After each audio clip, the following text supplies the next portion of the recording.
Brought to you by Technopova Curve 5G. Discover new horizon.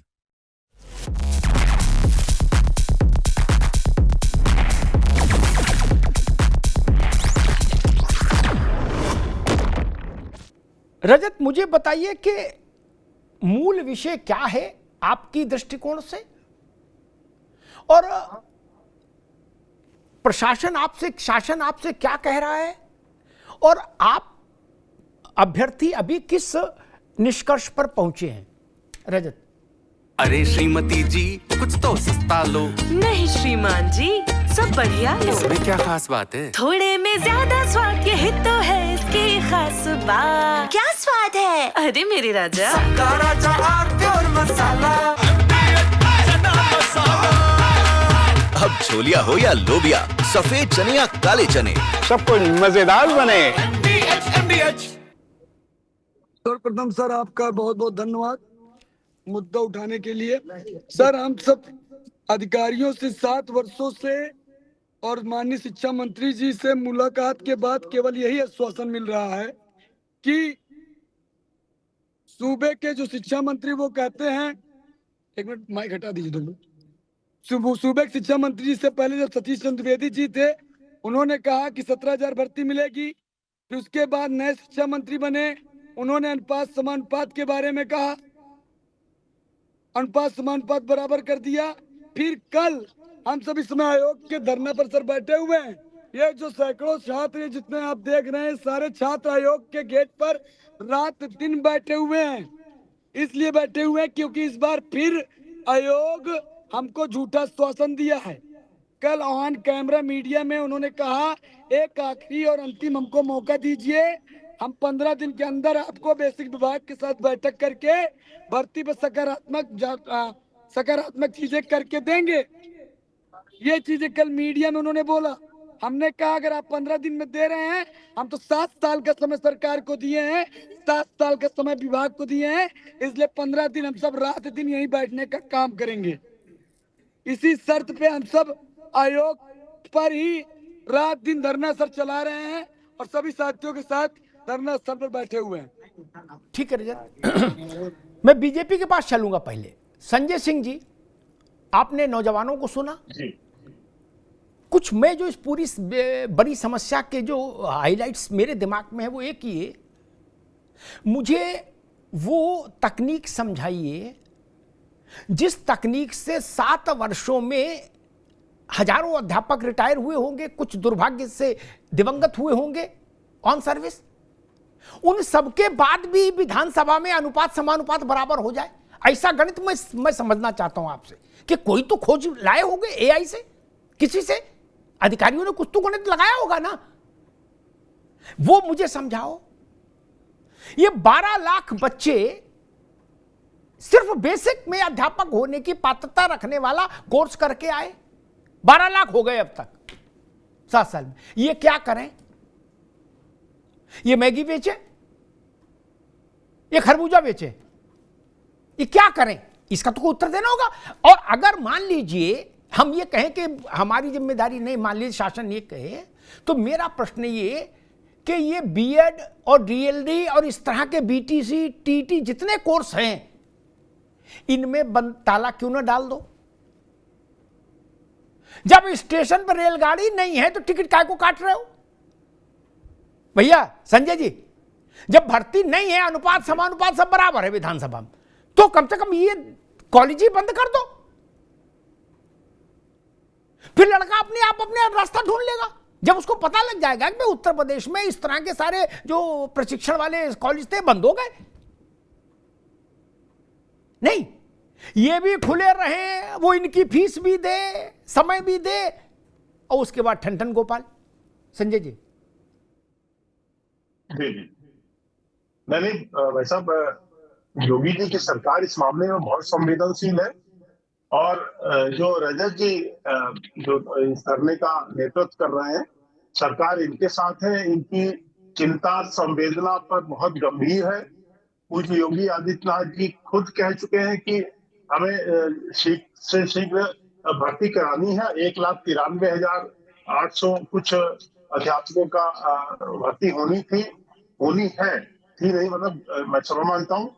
और उसके लिए कार्य योजना भी बनाई गई थी और भारत सरकार से भी प्रोजेक्ट अप्रूवल बोर्ड की जो बैठक हुई थी उसमें भी पास हुआ थी कि क्योंकि शिक्षा कोकरेंट लिस्ट में है तो स्टेट और केंद्र के उसमें आता है।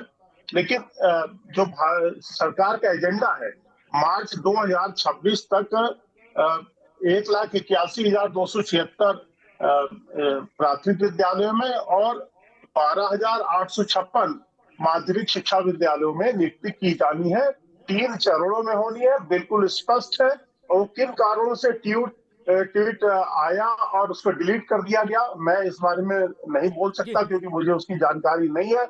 लेकिन हमारी जो शिक्षा सेवा चयन आयोग की अध्यक्ष है प्रोफेसर कीर्ति पांडे जी, उन्होंने बैठक बुलाई थी महाकुंभ के बाद, तभी ये कार्य योजना अमल में लाई गई है। और जैसा कि रजत जी खुद कह रहे हैं, जो अंडर सेक्रेटरी हैं मालवीय जी, वो खुद इन बच्चों से मिले थे, शिक्षकों से मिले थे और उन्होंने आश्वासन दिया है कि 15 दिन के अंदर अध्याचन के उस पे हम आकर इसको आगे लाएंगे। पूरा मैं फिर कहना चाहता हूं क्योंकि हमारे एमएलसी महोदय हमारे भारतीय जनता पार्टी के शिक्षक उसके हैं, इस बारे में वो ज्यादा बता सकते हैं। मैं जितना कह रहा हूं निश्चित रूप से भर्तियां होनी है, ट्रांसपेरेंट होनी है। योगी जी की सरकार में कोई भ्रष्टाचार नहीं। किसी रजत जी एक बात का तो पूरा आश्वस्त रहिए, आपको जो पिछली सरकारों में जो दक्षिणा घूस देनी पड़ती थी, योगी जी की सरकार में ये बिल्कुल नहीं है। आपकी जो मेहनत है वो रंग लाएगी और आपको एक भी पैसा कहीं भी भ्रष्टाचार ठीक है संजय भाई, ठीक है, मैं आगे बढ़ा। ठीक है संजय भाई, अभी रुकना होगा। मसला ये नहीं, मैं तो ये कह रहा हूं हाथी को गन्ना दिखाया क्यों, दिखाया तो फिर वापस क्यों छीना? सारी दुनिया कहानी एक तरफ, लोग जिधर सिरहाना रखते मैं उधर पैताना रखता हूं। मुझे ये तो कोई बताएगा ना। अभी मैं जब शीर्ष भाई के पास जाऊंगा तो उनसे यही पूछूंगा आखिर वो कौन काबिल अधिकारी था जिसने ट्वीट किया और बाद में डिलीट किया, कौन है? उनको तो कम से कम सामने लाओ। मैं होता तो बर्खास्त कर देता। ये छोटा पाप है क्या? आपने 12 लाख बच्चों की आंख में उजाला की हुआ और फिर अंधेरा हो गया। कोई तमाशा है क्या? ये किसने किया?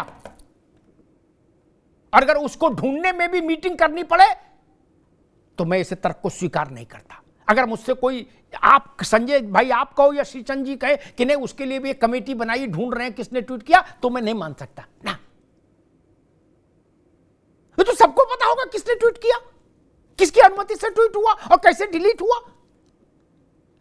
आप भर्ती कल लाओगे, अच्छी बात है, जब लाओगे तो हम अभिनंदन करेंगे, लेकिन ये किसने किया?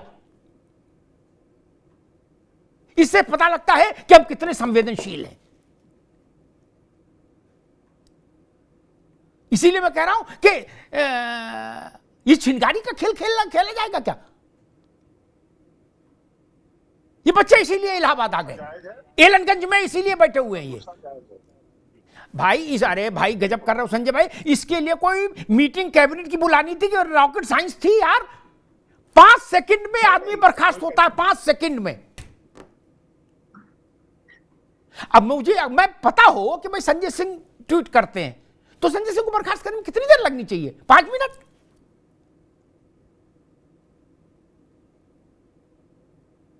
ऐसा तो नहीं कि ये ट्वीट किसी गवर्नर ने किया था कि बोले उनके खिलाफ क्या करें, ऐसा तो है नहीं।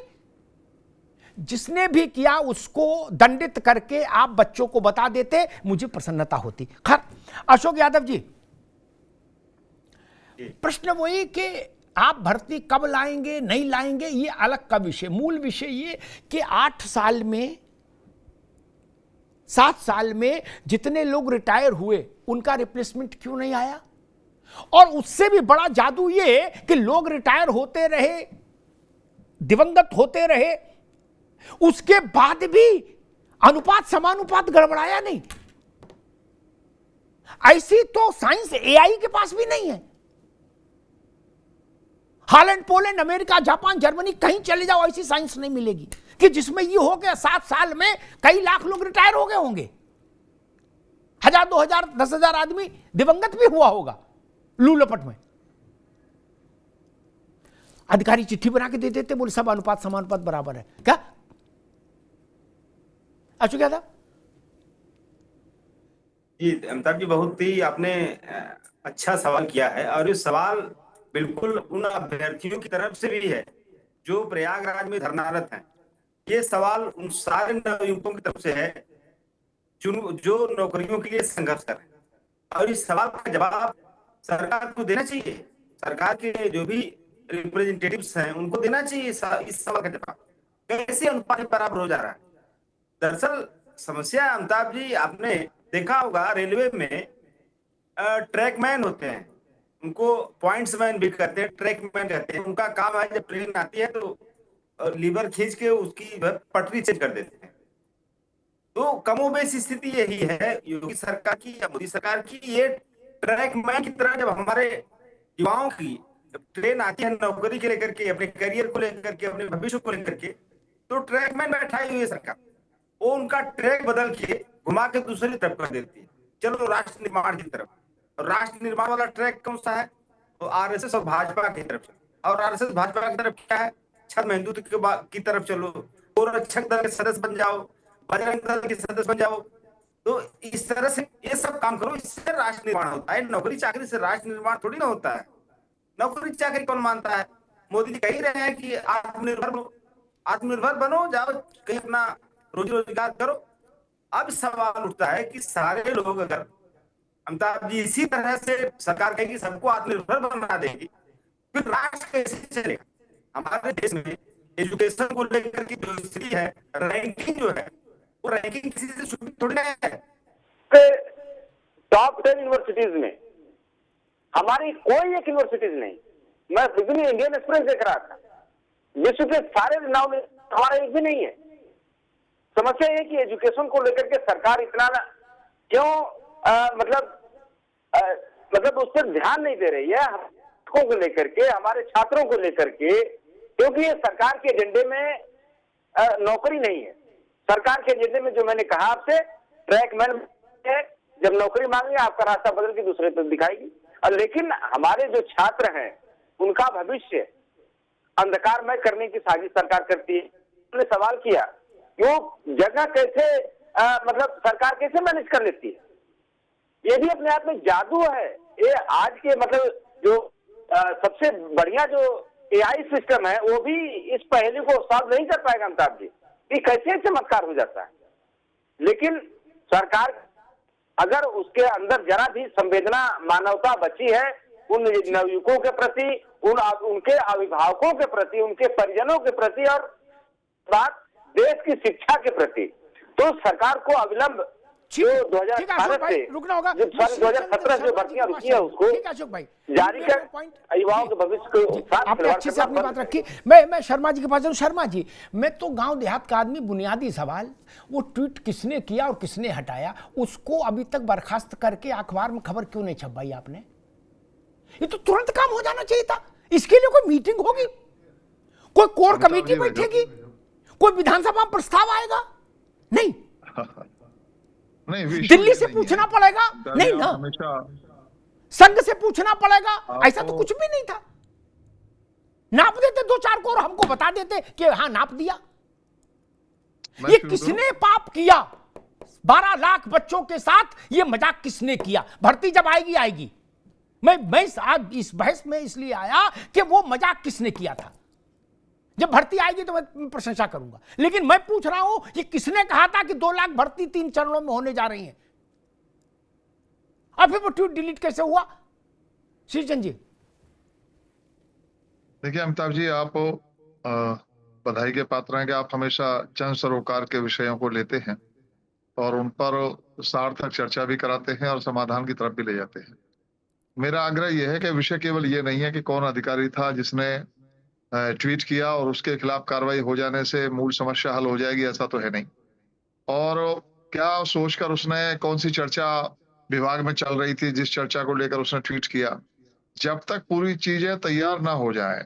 आप भी इस बात को जानते हैं कि उत्तर प्रदेश सरकार ने जिस तरह से निष्पक्ष भर्तियां की हैं, बिना किसी भाई भतीजावाद के, बिना किसी भ्रष्टाचार के, कदाचार के, स्वच्छ भर्तियां और योग्य युवकों को अवसर देने का काम जो प्रदेश की सरकार ने किया, जो सपा के समय में कोई एक भर्ती भी ऐसी नहीं होती थी जो अपने परिणाम तक पहुंचे, वो सारी भर्तियां रद्द हो जाती थीं या कोर्ट में अटक जाती थीं। लेकिन योगी जी के शासन में 7 लाख से ज्यादा युवाओं को सरकारी नौकरियां देने का काम हमारी सरकार ने किया है, भिन्न भिन्न विभागों में। आज भी वो काम जारी है। जहां तक विषय हमारे प्राइमरी एजुकेशन का है, प्राइमरी के शिक्षकों की भर्ती का है, तो 1.25 लाख से ज्यादा प्राइमरी के शिक्षकों की स्वच्छ भर्ती करने का काम आदरणीय योगी आदित्यनाथ जी ने किया। और उसके बाद हमारा जो संयुक्त चयन आयोग बना है, अब उसने काम करना शुरू किया है। अभी धीरे धीरे माध्यमिक की भर्तियां या अन्य के अध्याचन मंगाए जा रहे हैं। प्राथमिक सेक्टर में भी अभी आपने माननीय योगी जी को सुना होगा कि ऐसे विद्यालय जहां मान लीजिए एकल शिक्षक है और 15 बच्चे पढ़ रहे हैं, कहीं पर 10 बच्चे पढ़ रहे हैं या 20 बच्चे पढ़ रहे हैं, तो हम क्यों ना ऐसा करें कि उन 2-3 विद्यालयों को मर्ज करके एक जगह संख्या कर दी जाए और वहीं पर 5 शिक्षक उपलब्ध करा दिए जाए जो उनको सारे विषयों की एजुकेशन दें और बराबर हर कक्षा के लिए शिक्षक उपलब्ध रहे। तो उसकी तरफ चल रहे हैं। इसके बाद में अध्याचन होगा कि निकलेगा कि कितने पद वास्तव में रिक्त हैं और किस किस विषयों के शिक्षकों की आवश्यकता भर्ती करने की अभी है। तो उसको लेकर और फिर ये डीएलएड वाला जो विषय है, इस डीएलएड वाले विषय पर हम भी अधिकारियों से चर्चा करेंगे कि इस विषय पर जल्द से जल्द इस विषय को भी शामिल किया जाए और जो हमारे शारीरिक शिक्षक हैं उनका भी अध्याचन निकाला जाए। जहां तक बात यह है कि आपने थोड़ी देर पहले कहा कि भाई विद्यालयों को बंद कर दिया जाए, तो विद्यालय बंद करना विद्यालय केवल गवर्नमेंट जॉब के लिए नहीं खुले हैं। प्राइवेट सेक्टर में भी हमारे शारीरिक शिक्षक शिक्षा प्राप्त करके जॉब पा रहे हैं।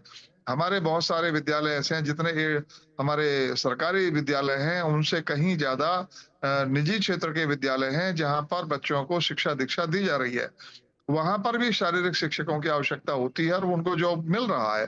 तो विद्यालय केवल इसलिए नहीं होते कि केवल गवर्नमेंट जॉब दिलाने के लिए उनको एजुकेशन दी जाएगी, विशिष्ट बीटीसी कराया जाएगा या बीएड कराया जाएगा या जो भी है, तो वो सब चीजों का समाधान ये नहीं है। एजुकेशन दी जाती है कि सभी क्षेत्रों पर बच्चे जा सकें, अपनी क्षमता का विकास कर सकें। तो उसके लिए एजुकेशन सेक्टर भी काम कर रहा है और हमारी सरकार भी गंभीर है। हम लोग, आपको ध्यान होगा सपा समाजवादी पार्टी के समय में किस तरह से भर्तियां होती थी, केवल 1-2 जनपद के लोगों को ही लेना और वो भी भाई भतीजावाद, और किस तरह की चीजें चलती थी, कोई आपसे भी छुपी हुई नहीं है और किसी से भी छुपा हुआ नहीं है। आज वो चीज नहीं है, ना किसी विधायक की सिफारिश से, ना सांसद की सिफारिश से, ना किसी पैसे के लेन देन से, सीधे योग्य बच्चों को भर्ती का अवसर मिलता है और वो जॉब प्राप्त करते हैं। जो विषय ये चला है शारीरिक शिक्षकों की भर्ती का, इन पर भी हम लोग भी अधिकारियों से बात करेंगे और जल्दी इसका कोई समाधान निकलवाएंगे। थोड़े में ज्यादा स्वाद यही तो है इसकी खास बात। वाओ मम्मा, क्या स्वाद है। अरे मेरे राजा, दादी के हाथों का जादू और खुशबू से महकता घर, माँ की मुस्कुराहट और खाने की सुगंध। MDH गरम मसाला, क्योंकि हर रिश्ता है स्वाद से जुड़ा। Brought to you by Technopova Curve 5G. Discover new horizon.